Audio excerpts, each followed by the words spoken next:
So we've got Dave Buchanan, myself, and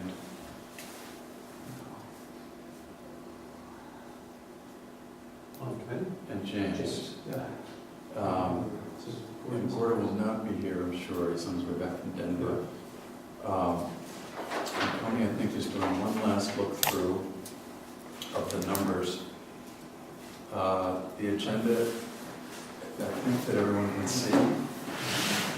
And maybe able to share some of these materials. Yeah, I think I might do that, but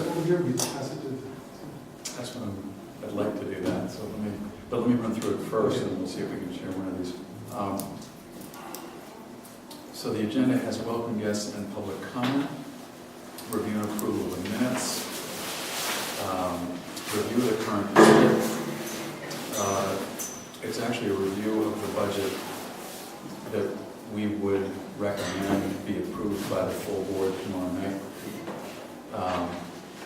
which is essentially the current budget that runs through next year. We'll look at the draft forecast using the new enrollments numbers. Rick probably will not be here tonight, but Tony, I know, spent some time on the phone with him over the last couple of days, as did I. Scenario testing using Excel spreadsheet and video projector, which we can do. And a discussion of the draft budget recommendation to the board. We're also going to make sure that what came back from the program committee for their requests have been responded to. I think you'll be impressed with what it means to have 200 students enrolled here next year. And then we'll get to a motion, recommend the draft budget, or to send it back, and then adjourn. So, welcome. Any comments from? Thank you. Okay, welcome. And we're being videoed, which I think is a useful thing. And I think let's now get to the minutes. And Tony, is there any? Can we share another package so that Jason Hugo can? In fact, it's even. I have last. Okay. The updated budget. Great, thank you. In the meantime, if we want to walk through any of the minutes, all three of us were here for this meeting. Yeah, and we've seen them beforehand. I'll make a motion to approve the minutes of March 2nd. Okay. Can I hear a second to that? Second. Discussion. I had a minor wording change in the ones that it has in the last sentence. Gotcha. Hi, Christy. Thereby proving that you read these all the way through. Good. And I think we had approved the minutes before this meeting because there were commitments made as far as cash management went, goes, that I'm going to assume we don't need to repeat here, even though I think they were covered at least during the discussion of the meeting. I don't see that in here, but I think that's fine. Is there anything you feel you're going to add? No, I think this is fine. Rick Crowley was at this meeting, wasn't he? Or was that the meeting before this one? There was a meeting after this, Joe, where Rick was present. Okay. Yeah. Which was the 14th.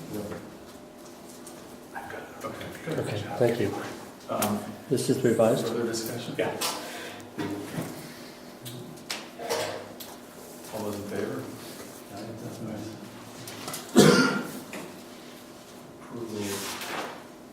Approved unanimously. The current budget, and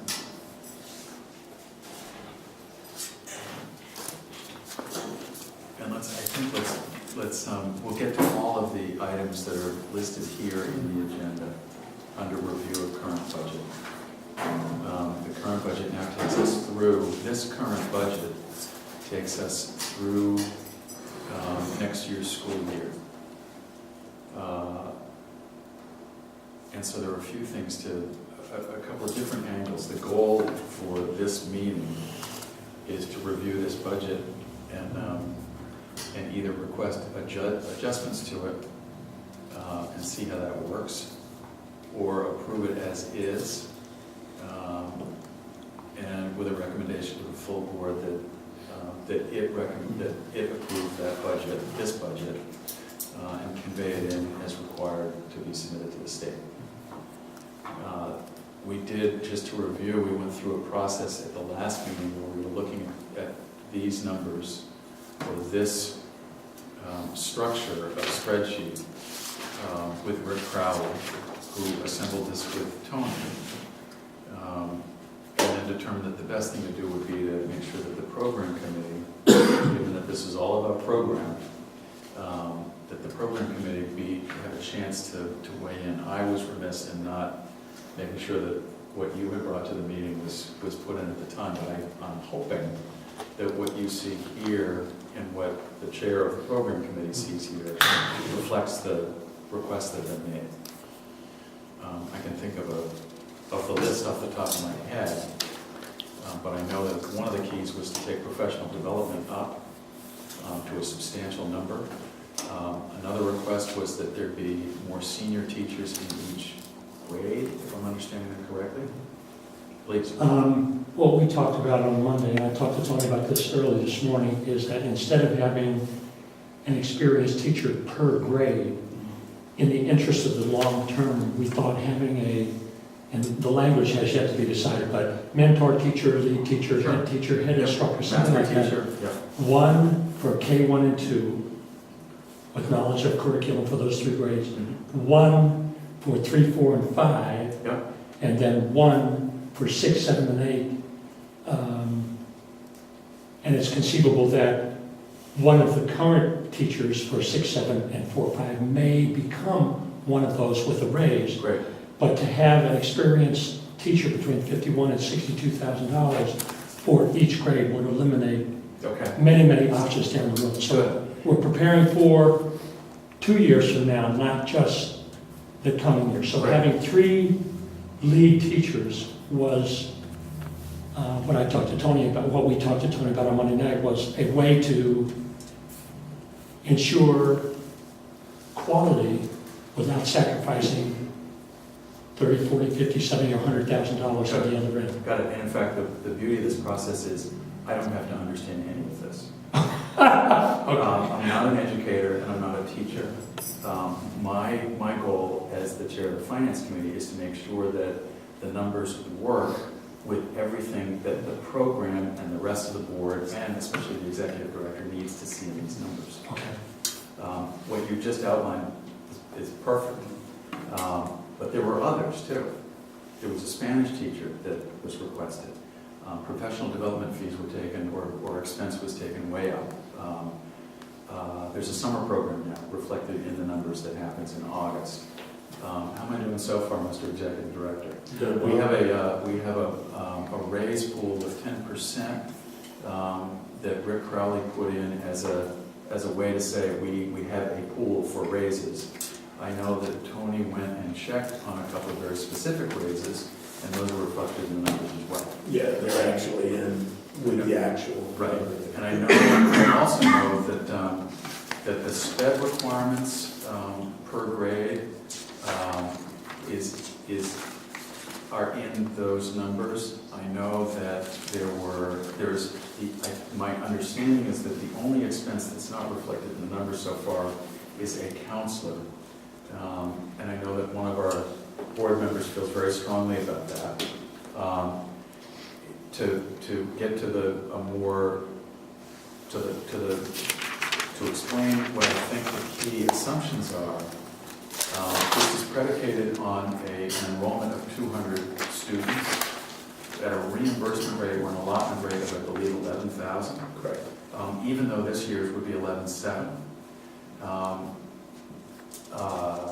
I know that there's also a grant that was added into the numbers of 200,000 that we are certain enough of, and Rick Crowley is certain enough of on the evidence, that it's reasonable to put the numbers.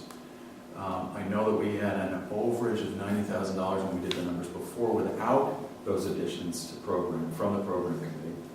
And I know that when we put those in, oops, it just disappeared.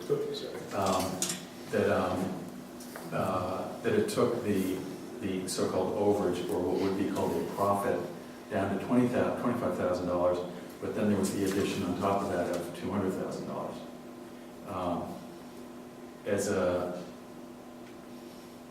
We also know that there are certain sensitivities that have to do with, we assume and will work toward retention of 200 students who would start in September. That may happen, it may not happen. You don't know until a day and weeks after that. Having said that, there's enough cushion in here. I'd even cite categories like $24,000 in miscellaneous and some other expenses that I wouldn't, knowing something about operations, I wouldn't know how to spend the money that has been allotted to things like wiring, that kind of thing. But even with that, at $11,000, if the allotment came in at the current rate, that's another $700 per student, per 200 students. So, which doesn't mean that any of this is, what it means is I believe that what Tony and Rick have done is respond to all of the requests of the program committee in these numbers, and can still see how the numbers work. To that point, Joe,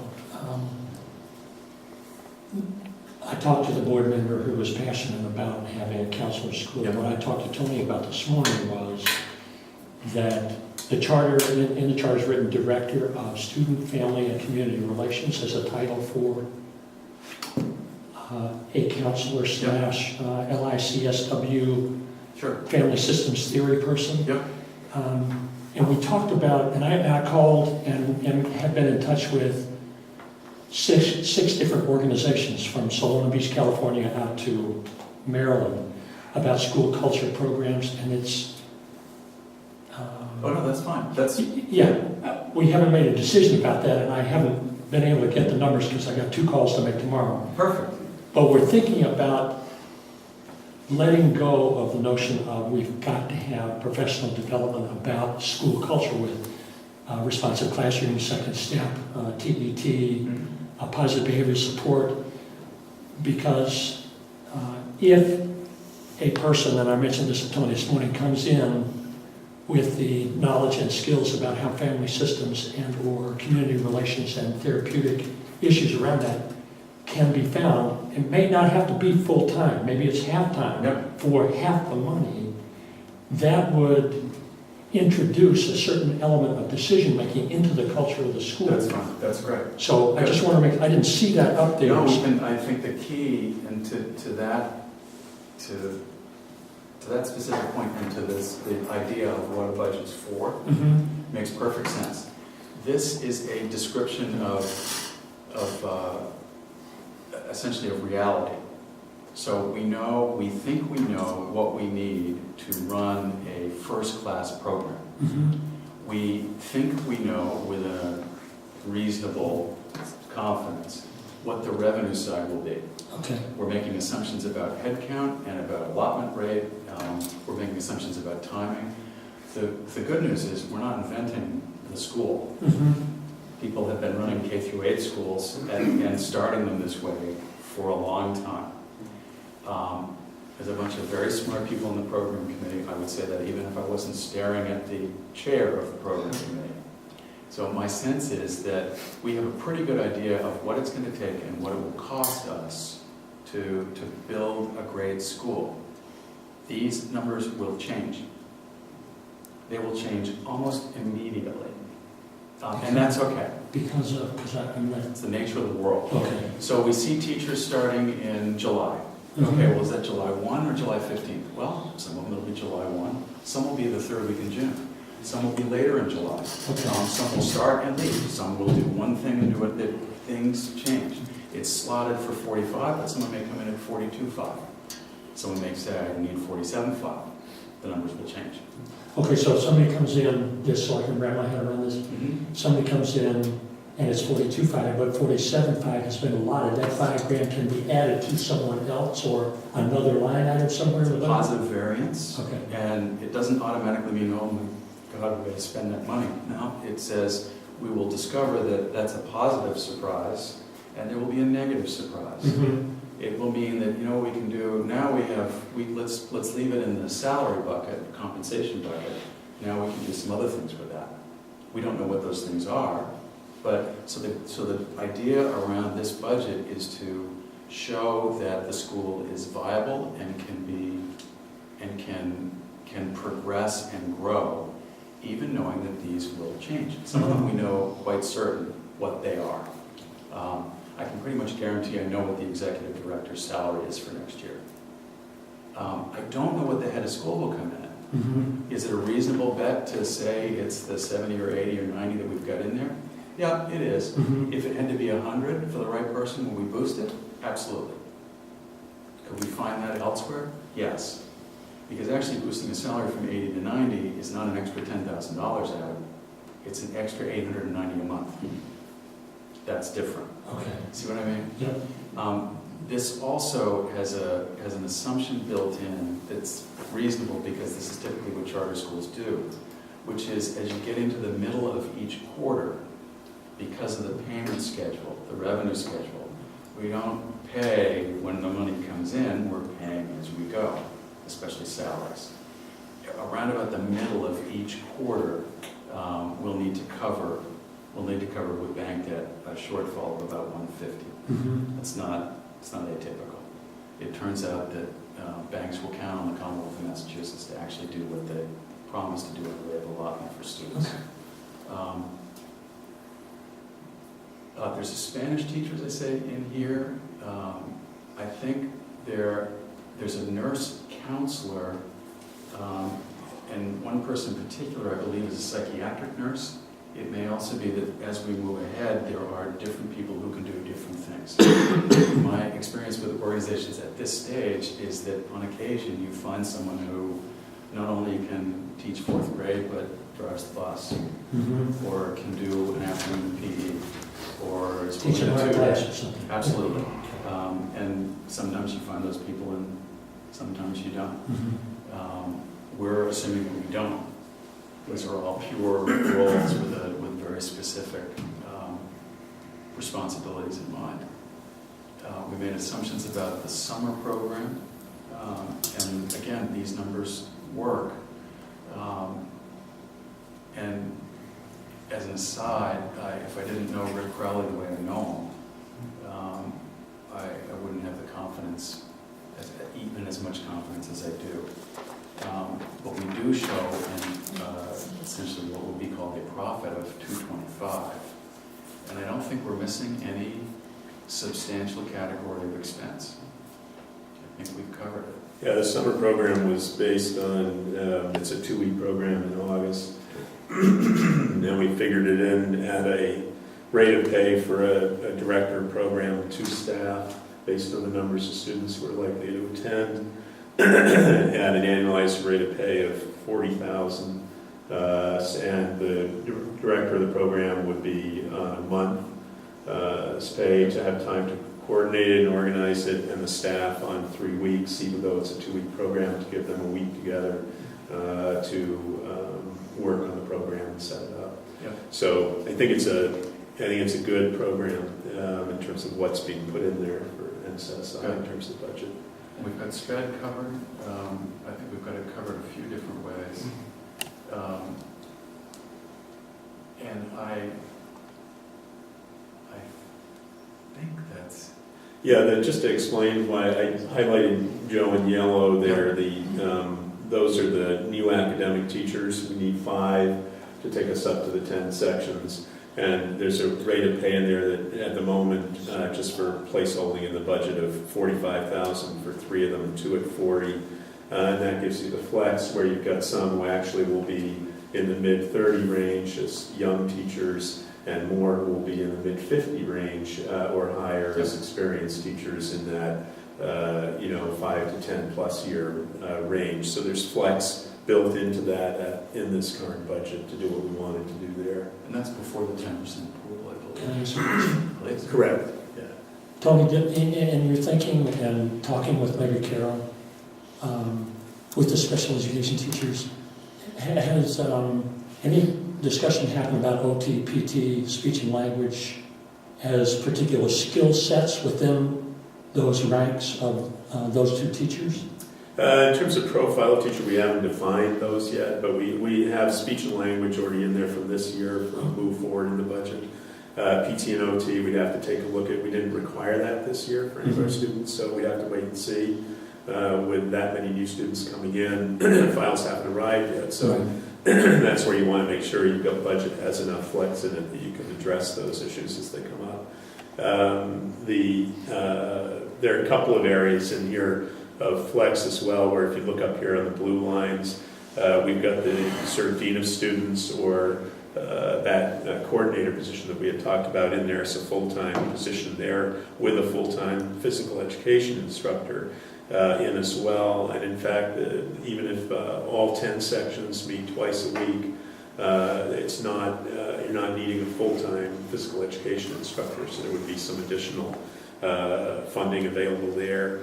And that's still with our head of school, as you'll see up here listed up above there. So all of those pieces are in the budget with some additional flex.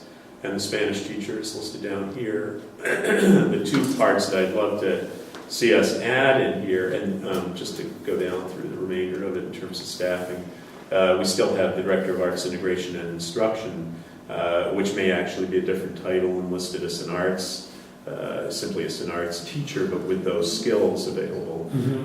And so that's why the rate of pay you'll see put in for here for that position is quite high.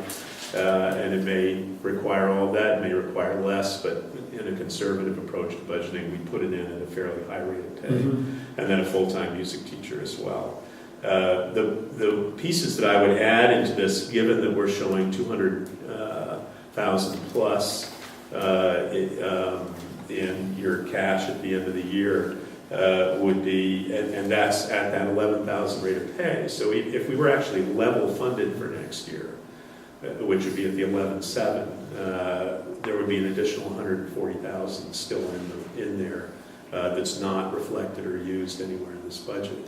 So, there's some good flexibility there, even if you came in significantly below the 200 in enrollment, you'd still be able to deliver your program as we're seeing it and envisioning it here.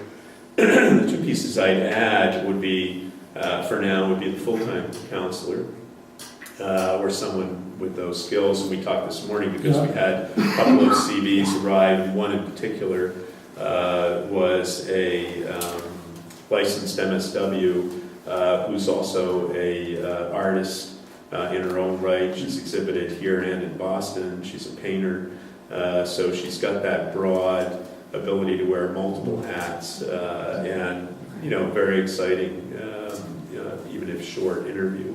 So there are some possibilities there.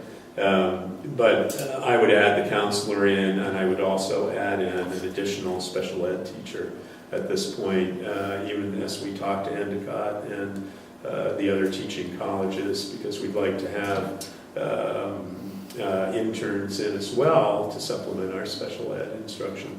It would be great to have the 3 full-time professionals plus the director of special ed. And so if you added those two, you'd still have a very positive cash flow at the end of the year, and so there would be no reason not to put that in here in terms of the goals we've talked about at program committee. And so, at the same time, to let the budget run, 80% of it is compensation. Is to keep that in the back of your heads. Right. And other things will come up. Things will come in higher or lower, and then we see how it all comes out once the actual variances are taken into account. You get to the end of October. Might even want to do a review of the program. We've talked about that before, where it's someone who comes in as we're into the week 6 or 8 and does a full bore review of the program with an eye toward coming back in April. And between October and April, how are we doing? It's one thing to have the program committee, which is great, but to have someone come in and really pick through and see what is going on, how we're actually delivering on what we promised. Excuse me. And they may have others, but what may come out of that in mid-October is, well, here's where you want to make, if you've got extra resource, here's where you, in all likelihood, it goes into sped, it goes into those services, special services for what looks like an interesting mix of students. So linked to the teaching positions are 3 elements of classroom life, which are curriculum, instruction, and assessment. Correct. And I don't remember the discussion we had about a line item for curriculum, because as far as I know, I could be wrong, there's no curriculum for grade 2 and 3, so that's an expense. And there's no curriculum for grade 8. And new teachers are going to be coming into the building, maybe. Yeah, it's actually in our supply line, which is quite significant. If you take a look at it and compare, it's the same line we put it in last year. Okay. So when you're looking at the budget, you'll see that there's a significant amount put in there. And the largest expenditure, actually, in terms of curriculum, was the mathematics curriculum. Right. And fortunately for us, is that the vast majority we already bought, because then of course there's always some consumables which are figured into this. But the investigations math program, because we knew we had some students who were a grade behind grade level and some were a grade ahead, we actually, even though we were grades 4 through 7 for this year, we actually picked up the full math program for grades 3 through 8. Mm-hmm. So all of those materials we already have, and it's, what we added in were expectations for significant increase in costs for science, because of the science lab, and then materials for literacy and reading. Mm-hmm. So those have been put in here as well. Okay. And in professional development, because the program committee discussions, we raised that up to the better part of 30,000 at the moment. Mm-hmm. But as you can see from those numbers, there's room to increase that as we begin to bring in, because we had those quotes from Fitchburg, and we'll continue to bring quotes in as those become actual numbers. Then we'll feed those in. But the key thing was to have an amount in there that was realistic enough to be a good placeholder. Okay, so I guess we're of the mind, the program committee is of the mind that we need to keep in mind that if Ned Sullivan joins us to do differentiated instruction, and we choose, as you and I talked this morning, maybe once a month instead of every other week, then those dollars that we save there can go to someone else to come in and help with literacy instruction, humanities, reading, math, and not necessarily math because we've got the investigations, but science, the physical sciences and the biological sciences and social sciences, to make sure that our curriculum is strong and people are given direction rather than trying to figure it out themselves. Yeah. And hopefully, having mentor teachers or experienced teachers are going to help us to do that. That's right, there's some And that'll even reduce some of the costs even more, because we can have staff meetings dedicated to, we're going to talk about literacy instruction today, these are the elements of da-da-da-da-da, and this is the end assessment we're looking for to put in the portfolios to get that system going. And so, Yeah, that's right. And that's why, to that same point, things will change. mhm. Things we'll see how it actually comes out. And if it's once a month instead of twice a month, that matters. And it may be that it's not so much that you make that decision first, and that goes to the executive director. It's, you might say, well, you know what, we want to do this thing over here. Let's see if we can find money elsewhere. Mhm. Can we do this once a month instead of twice? That's the way this will work. I think right now, as a map for next year, I I do not think we're missing a key assumption. I think the revenue side has been assumed somewhat low. I think the expense side has been assumed higher. The idea is to have only positive surprises and then see how it plays out between now and the end of, say, September or into October. We'll know a lot. We'll know about 80% of it once the hires have been made. And right now, I think that becomes the critical piece. I would remind everyone why when we did our retreat, we came up with 3 goals, and the top of the list is the top of that line. The reason we get to talk about all of these things is because of the effort that we've made around enrollment. And we succeeded. So thanks again. But it makes a big difference, and what all that does is set the ceiling. Now we have to make sure that at least that many show up between now and first day of school in September. So Tony, on that point, my understanding is we're still taking some applications for certain grades, is that correct? Yes. To fill. Yeah, and building wait lists on others. I mean, as you know, that also will move throughout the summer period. We had families last year that moved due to the economy, had to take jobs elsewhere. There'll be some of that, so some students will come in off the wait list. So I expect it'll be a season similar in that way in terms of movement. But the key piece for us was to have very solid pre-enrollment figure for the report to the DOE, which we did. Now the enrollment agreements are coming in, and so we're tracking those very carefully in the database and staying in communication with the families, and we'll continue. You can also imagine that when we've hired up on the administrative side and the teaching side, you can picture an August that would be somewhat different than last August. We can only hope.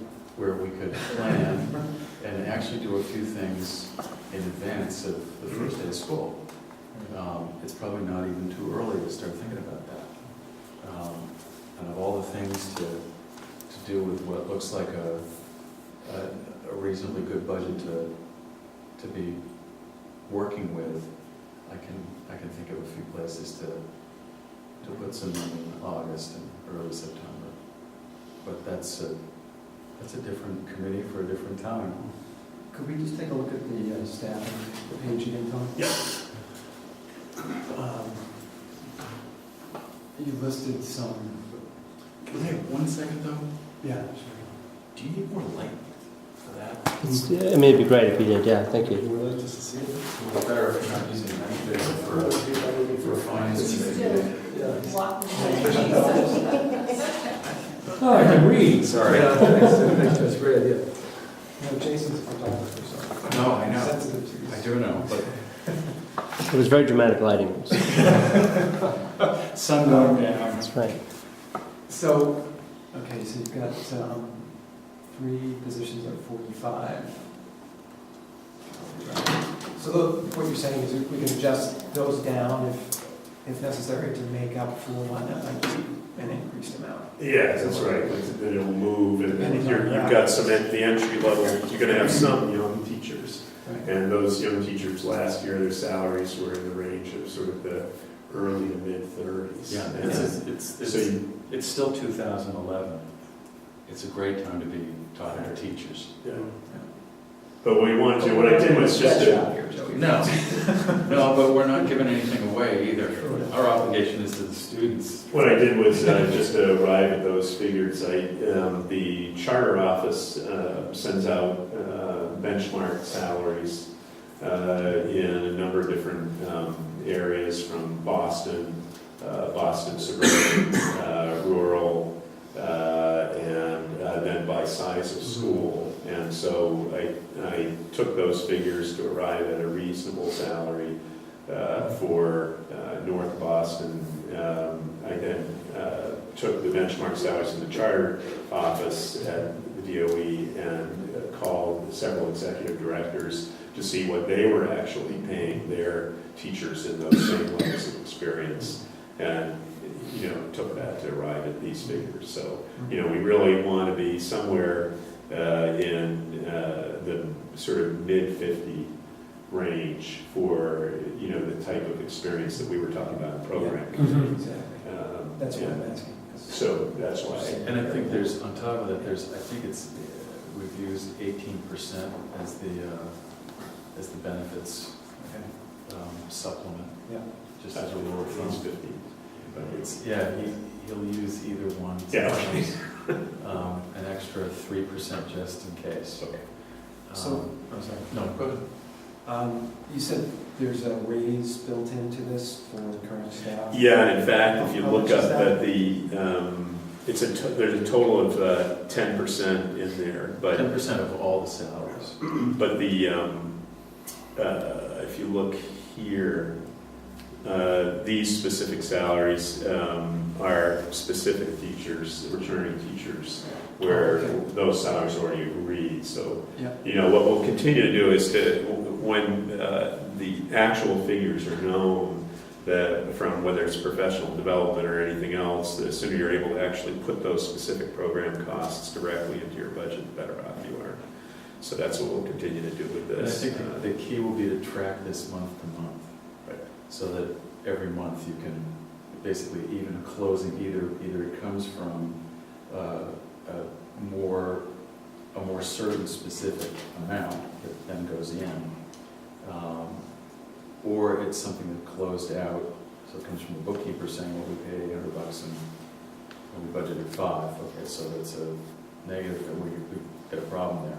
So we're tracking it month to month. So then, I'm just trying to learn from you here, Joe. So if we hire person A and they agree to a contract at 38 instead of 42, that goes into the budget and then affects other pieces of the budget or creates a reserve that can be used. Well, it would affect the pieces of the budget that accrue to that specific expense. For instance, someone comes in that instead of 45 comes in at 40. And instead of starting on July 1, they start July 15th. Okay, well, we just saved 2 weeks' salary. They're starting 2 weeks later. They're starting at a lower level. That goes in with a name attached to it. Now we're tracking it month to month. Okay. That 18 or 15%, whichever one Rick used, on the benefits side, now is reduced as an absolute number. Okay. So it affects those pieces of the budget. Mhm. It affects headcount, it affects a couple of other things, but does that answer the question? Yeah. That's why I say, and 80% of this budget is personnel, is compensation. So, and most of that happens between, May 1st and the end of August. Mhm. So we'll know what those numbers are. We'll know 80% of the budget for certain. Beautiful. So we talked about staff, curriculum. How about, could you show us the building? Can I just ask a few more questions on this? Sure. Regarding spending in the summer, Tony, is there money built in here for some curriculum development over the summer, in addition to the summer program? So we're taking on more grades, of course. Yeah, that was going to our discussion before, is the supply. I can't remember what the per head amount is, but it's significant for purchasing of materials for curriculum. I don't mean just purchasing, but I was thinking in terms of personnel time to spend some time developing curriculum as staff did some. Well, staff start July 1, so all of the salaries for returning staff are all started on July 1. So the expectation is that they're being paid to continue to work there, and that between the fundings that's being put in there for supplies and professional development, and we've clearly got the ability to increase that. So if we decide, for example, right now we put in the better part of $30,000 in professional development, and we may increase that. So if we had talked about GCACS, which doesn't have a cost around planning by design. If we decide that we want to have an earlier workshop, and what we have in here right now is the Fitchburg Annette's program where there's a 5-day intensive cost figured into professional development for differentiated instruction as part of that curriculum development. But if we decide we want to do something in addition to that, beyond paying staff to continue to develop curriculum together as a group, or that we want to begin having certain key teachers, because one of the reasons we had the increased salary for experienced teachers who are not yet on board, head of school who's starting them in July, is that that group may well be getting together in July, not waiting till August to do curriculum development plan. So, yeah, so the salary lines are in there. What's not in there, which we need to come back to, would be if we wanted to go beyond the 30,000 to increase professional development funds for something that group would be doing, then we'd add in there, but clearly monies are there to do that. Yeah. So, Yeah, I was thinking in addition to whatever that's, whatever the specific training might be, in addition to differentiated instruction, or if it's a school culture training, something like that. But there still needs to be the broad framework of what grade 2 and grade 3 is going to look like. right. Grade 8. Okay. And Art raised the point about the possibility of funding a position that would be the director of Student, family, and community communities, relations. originally in the charter. Clearly, that would mean some rearrangement of the administrative Right, structure, so. right. But it does sound like there's some leeway in the budget from what you and Joe were just describing here in terms of. Yeah, except for example, we have a PE in there, it's a 5-day-a-week job, full-time. You really, with 10 sections, doing PE twice a week, you wouldn't need that level of, a person there. We also have at the moment up above,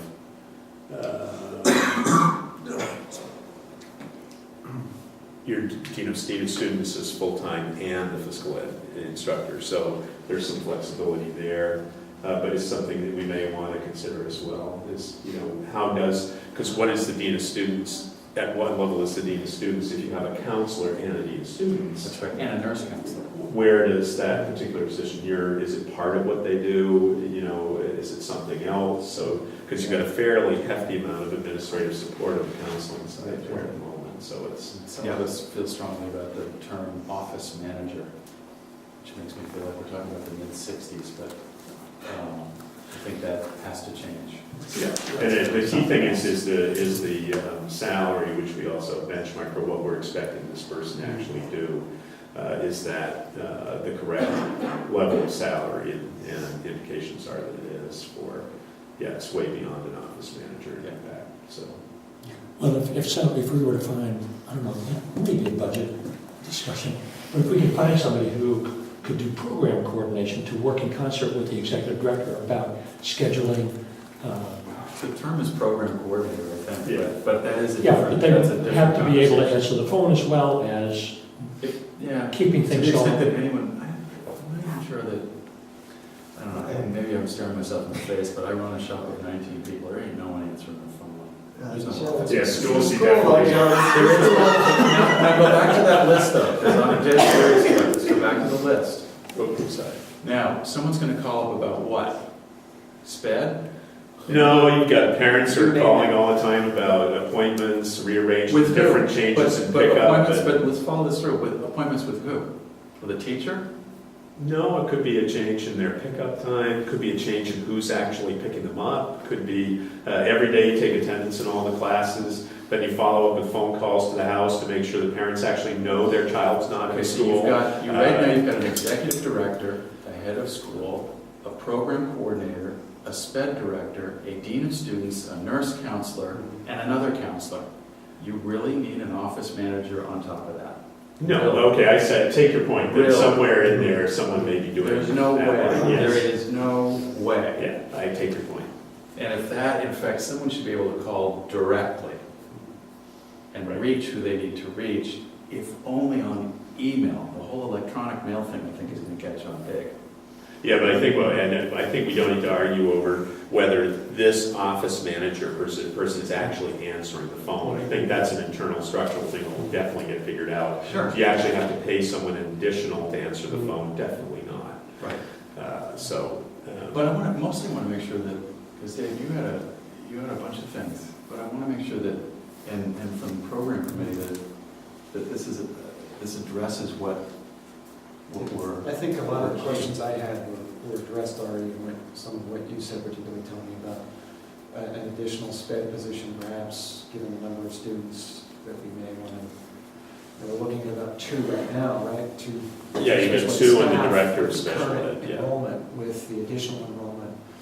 I think that will allow for at least an additional position to cover that. Yeah, I think so too. So I think that's great. And I think we've talked about the counseling position already. Do we have to have the exact words that are stated in the charter on the budget line, Director of Student, Family, and Community Relations? No. Okay. No, I think what we're required to submit is a budget. Specifically, when I talked to the commissioner, and what I said in the letter to him back was that we would show with this enrollment level, a budget that shows financial viability. Yeah, and this is, you have to remember too, that in this process, this is a draft budget that you're submitting. And they're going to review it quite significantly, and they'll get back to you with questions, and to the board with any questions that arise. Okay. So that. Well, that could be a good thing, though. That's Oh, for sure. sure. Sharpen our focus. Yeah, No, you don't, absolutely. yeah. What we don't want to do is wake up in late August and think, oh my God, we forgot this $100,000 expense. Yeah. I don't think that's likely, but you're right, this is why we review the budget. I mean, you've built in the arts, Director of Arts integration as well. I think there's been some discussion about another take on that, another way of arranging. Yeah, and that's why I said You said earlier that's- that, this might be an arts teacher who's got those skills. And the key thing for me was to set the salary level at a place where, you could reasonably expect to hire not only a skilled artist, but someone who's got that capability to do that other work as well, in terms of arts integration or whatever it might be. And that was what, so, we put in a salary that I think works. Sort of met some candidates who were qualified. Yeah, absolutely. Yeah. And Dave, what we talked about on Monday was the possibility of maybe a music teacher and then an art and drama teacher that could do both in flip. Yeah. And they would have to coordinate, the 3 of them, with the curriculum for all grades 2 through 8 to know how to fit their art, music, and drama into the culture of the school. Right, that'll be the thing, is getting that time to coordinate together. Right. Well, that's true, but I also, what we talked about on Monday was having, what's my train of thought? That those 3 people, if there's 2 people with an art teacher and a music and drama, let's say, they would have to coordinate with the mentor teachers, let's say the 3 of them, to avoid having arts integration specialists, but rather integrating art into the curriculum. Right, okay. It's the same thing, but we don't have this fancy title and one person with 2 or 3 people under them. It's rather 2 people that are running 3 components of the art curriculum and then working with the mentor teachers and classroom teachers to make that part of the culture Yeah. really sing. Yeah. Right. Is that the only art staff member that's in that full- budget? Yeah, full-time music and full-time arts. Okay, so it's the 2. 2, The yeah. 2 spots, yeah. Okay. Yeah. So Art, I think you had some other questions about other. Just about the building. I don't remember how the breakdown was about gym equipment, if anything's been set aside for gym equipment. Yeah, it has. Okay. Materials and in fact, the numbers is steep. It is, yeah. Per student number is steep. I can't remember what it is. but it's- Laptops, smart boards. Yeah. I mean, that's a big budget item if it happens. It is. The one thing about that It is, though but it is can be that released. some So those things you can actually lease, and the state price that you can, off of state contracts that you can get for smart boards are really good. The one thing, state's done a really good job in organizing contracts on technology. Beautiful. So I think we're in a good place for that. Okay, wonderful. So most likely that'll be in these. Yeah. It's before. So to return to the agenda, make sure that we've covered these points. Review and discussion of program committee recommendations. I get the sense that these numbers reflect the recommendations, with a sense that there may be other things that we can do depending on how it actually comes out in September, October. Presentation and discussion of draft forecast using new enrollment numbers. Obviously not with Rick Riley, but that reflects, that is the scaffolding or the budget that Rick has built with Tony. We have not done scenario testing, but my sense is that the key assumptions are all in there. And that anything that would change would be to change for a more positive scenario. And I don't know that we need to waste our time with anything that is better than this, because this is plenty the way it is. I think that's it. Other questions or? James, did you want to say something? Yeah. No, just as far as I can tell, I mean, I've reviewed the materials, and there seems to be a lot of leeway built into the budget for a shortfall in revenues and increased expense, which is the main thing you want to have, coming from a little more of a conservative point of view. One of the key points being that, until everyone walks in the door on that day in September or whatever, we really, we're still sort of in a little bit of a, what's the word? Uncertainty. Joe, exactly, yeah. Yeah. So, but these are not optimum, these are not minimal, these are it's nominative case, I guess is what you call it. Yeah, that's right.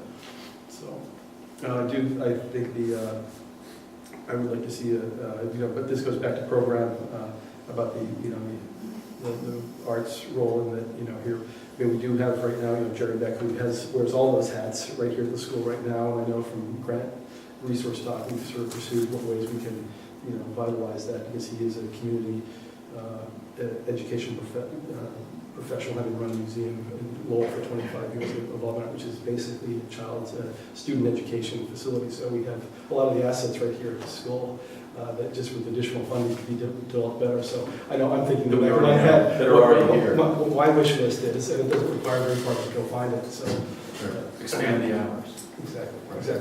That would be good. And you make a great point, because we only have the 535 startup grant reflected here. So there are no other grants reflected. And one of the things which you've already been working hard on, and that others will be, is applying for grants in various areas to supplement what we're doing here. So. Tony, just a couple other points. I know furniture was a major issue this year that detracted from some other things. I don't see it listed here, so is that built in something else? Yeah, I'm sure it is somewhere. It's in Should we the. open it up? And I think it's a lease number. It is. The issue from the first time around was trying to lease furniture from the company that was selling it. Yeah, it's really, the way to do it is to do two different entities, one that sells the furniture, and the other one that essentially buys it and leases it to the school. Equipment, classroom, furnishing.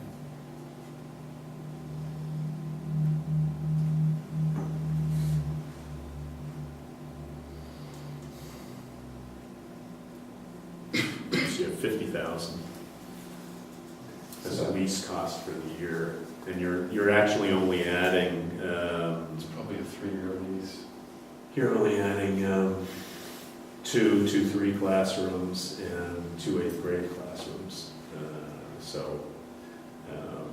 And we've done better at finding furnishings. Like if you go next door here, you'll see the first piece of our library furnishings, and that came from Borders. I was gonna say, Which is Borders- closing down Yeah. on 114, and fantastic, for the most part, solid wood, hardwood shelves and bookshelves, and so all of that holds your costs down. But so if you think of that as a lease payment for what we'd actually be doing in terms of furnishings next year, it's pretty substantial. So those numbers are based on a foundation for what you have from this year? Yes, yeah. Yeah, it is only leased.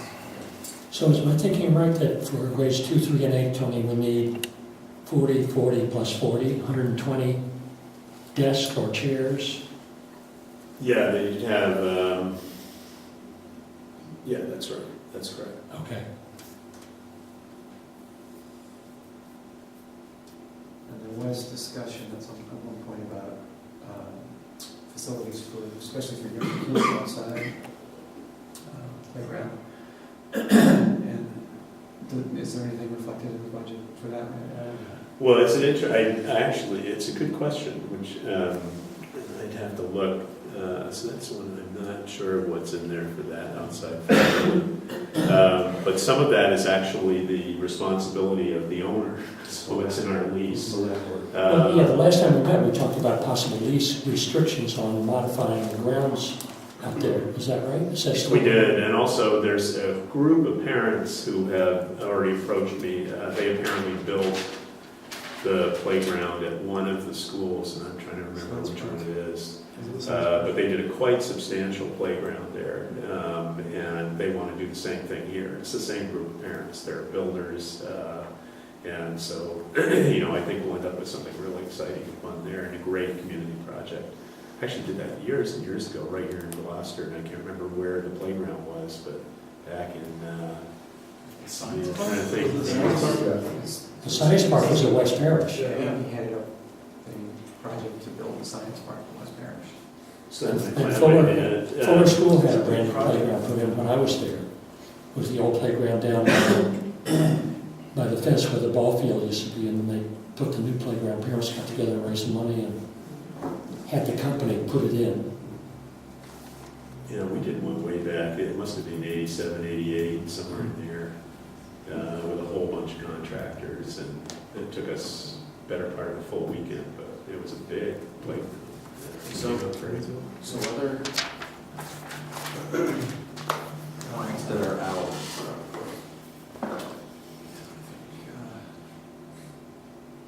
That's it. So the next step, By the way, this will all change in a week. No. So it's not, So it's not static in that sense. Never is. It's never a static, yeah. Never is. Every activity has a different cost and income going into it, and we just don't know what we're gonna end up with right now, sitting here with a lot of this in this room. But this is the right scaffolding. And the beauty of submitting this to the state is they will come back with, what about this, what about that, what about the other thing? Does this category really mean this? What's your assumption here? It's all kinds of stuff, which is all helpful. It's a good exercise. It is. It really helps. It forces you to set the priorities for the company. Yeah, very much so. And Well, and it's- on behalf of the program committee, I think I can speak for David, Amy, and Jay, that the amount of work it's taken you and Rick Crowley is commendable. So thank you very much for all that work. Well, but speaking for the group, it's not work. It would be for me. It's fun. But but again, the key piece of this, and then the next part of this, is to ensure that these numbers hold, is the top line. It's the applicant pool. It's the allotment per student. Any other discussion or questions or concerns ahead of a motion to recommend that the Board of Trustees approve this draft budget tomorrow night at its meeting? I have one question to Tony. If we have 13 students over the next 90 days apply for next year, so that makes our number 213 or 222 or 219, what happens with those folks in terms of reimbursement as well as placement? You'll receive no additional funding from the state. So the importance of the pre-enrollment form is that it defines the maximum budget you can receive. Okay. So that if you accept 215 students by next October, there'll be no adjustment to, you'll receive the maximum for what your pre-enrollment was, but you won't receive more than that. Okay. So they don't give us tips, huh? No, they're happy to No adjust incentive. down, just not. But we have the cap that we were looking for. Yeah. So I would like a motion to recommend this version of the draft budget to the full board of trustees. So recommended. We have a second. Second. Further discussion? All those in favor? Right. Aye.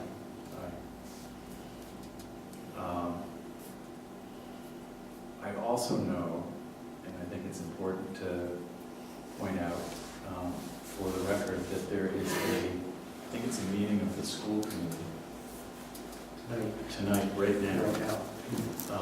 And we're sensitive to the issues that they're going to be addressing. So even in as much as there's 100% reimbursement to the district for the current students in year one, and will be 100% reimbursement to the district for students starting next year for their first year here. None of that accrues, so we just, I just think we should point out that while we're discussing these numbers, the school committee is discussing other numbers that look very different. So just to be mindful and sensitive to that. Further business. I have one question. Is this current draft accessible electronically? It is. I'm sure it can be sent It's electronically. PDF'd. Yeah. It's PDF'd, and I think at a certain point we'll make it available so that individual board members can fiddle with it and see what happens under certain scenarios. The one thing I'd recommend on that is check with Rick on where the different formulas are. Because sometimes if you change a number somewhere and it doesn't fit into where the actual computation starts, Yeah, you can really mess it up. Yeah, it usually emanates from the detail page, but yeah, that's a good point. And I know this is a public document. I've given a copy already too. Good, and Jason and you, if you want, just email me and remind me, and I'll send you a PDF of exactly that. Thanks. Yeah, that would be better actually, because the thing was set to print on one page, and unless, like, I need specs for sure, and Well, you need like a 4.0 to actually read it. Microscope. I think Rick he can fiddle with that. So, Best practice would be put on the website. yeah, that's right. That's exactly, yeah. Of course. And I'd like a motion to adjourn. I'd like to second Art's commendation for the work you put in putting this all together. Focusing on that, and working closely with Rick, I know you do that. So, thanks for your time.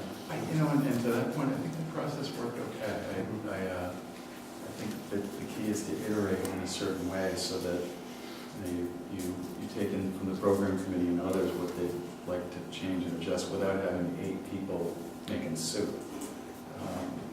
So it's. Well, it was great, actually, the program committee came up with some very creative ways of achieving the same goal that really worked and allowed others to work that hadn't worked before. So, I mean, the professional development and the need to increase that to achieve our goals, those were critical changes. There'll be more too.